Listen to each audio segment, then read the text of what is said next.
পাঁশকুড়া ছেড়ে আর যেতে হবে না সেই কলকাতার দক্ষিণেশ্বরের কালী মন্দির দেখার জন্য। আর এই বেগুনবাড়ির বুকেতেই আপনারা সেই দক্ষিণেশ্বরের কালী মন্দির দেখতে পাবেন কিন্তু প্রায়।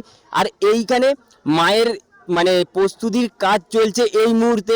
এই বেগুনবাড়ি কালী মন্দির কোন মন্দির নামে পরিচিত? তো এখন আগে তো ছোট মন্দির ছিল, এখন দক্ষিণেশ্বরের থিমলে হয়েছে মানে দক্ষিণেশ্বরের কালী মন্দির নামে পরিচিত। পরিচিত। এইখানে মানে থিম যেটা রয়েছে দক্ষিণেশ্বরের কালী মন্দির পরিচিত। বেগুনবাড়ির ডাক নাম, তো এখন দক্ষিণেশ্বরের এখন থিমলে পূজা হচ্ছে, ফলহারিণী কালী পুজো। আর বলছি এইখানে ভক্তরা কোন দিন পুজোতে মানে কোন দিন পুজো রয়েছে আপনাদের এইখানে? জ্যৈষ্ঠ মাসের, এই বছর পড়ছে জ্যৈষ্ঠ মাসের 1 তারিখে।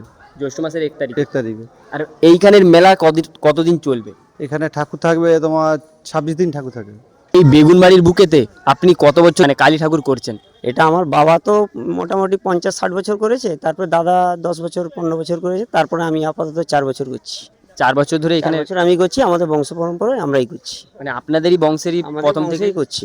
মানে আপনাদেরই প্রথম থেকে আমাদের প্রথম থেকে স্টার্ট নয়, পরবর্তী জেনারেশন ছিল, আমাদের জেনারেশন আমরা এই ধরো না 70-75 বছর আমাদেরই হয়ে গেল। মানে আপনারাই 70-75 বছর হ্যাঁ, ধরে হ্যাঁ। ঠাকুর করছেন। এবং এইখানে প্রায় ঠাকুর ভক্তরা কবে থেকে দেখতে পাবেন? দেখতে পাবে পুজোর আগের দিনই সবাই এসে যায়, কিন্তু পুজোর দিনই সবাই আসে দেখার জন্যে।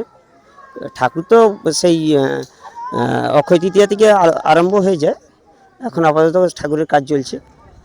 আর বলছি এই বছর প্রায় এইখানে কত ফুট ঠাকুর হয়েছে? এটা তো মোটুগলিয়ে মোটামুটি ধরুন 20 ফুট। 20 ফুট ঠাকুর। 20 ফুট। আর এই ঠাকুর করতে এসে আপনার কতটা ভালো লাগে? আমার এখানে তো বরাবরই ভালো, কারণ এইখানে প্রতি বছর আসতে পারি। মানে বড় কালী পুজো। আর এইখানের কমিটি আপনাকে কতটা ভালোবাসা দিয়েছে ঠাকুর? না, এখানে কমিটি না ভালো করলে তো আমি তো এখানে বাড়ি নয়, আমার দূরে বাড়ি, হ্যাঁ, পশ্চিম মেদিনীপুরে কোলাঘাটের ওই পাশে বাড়ি। এইখানে প্রায় ডাগিনী যুগিনেরও কাদার কাজ চলছে এবং তার সাথে সাথে মায়েরও কিন্তু খড় বাঁধার কাজ চলছে। আপনাদেরকে এখন থেকে আহ্বান রইল সেই কালী মন্দিরে দেখতে আসার জন্য, কালী পুজো। আর এই পাশেতে প্রায় অসংখ্য কিন্তু দোকানদানি বসার কাজ চলছে। প্রায় এখনো 15 দিন বাকি রয়েছে, তার সাথে সাথে এই মাঠটা পুরোটাই জুড়ে কিন্তু দোকানদানি বসে।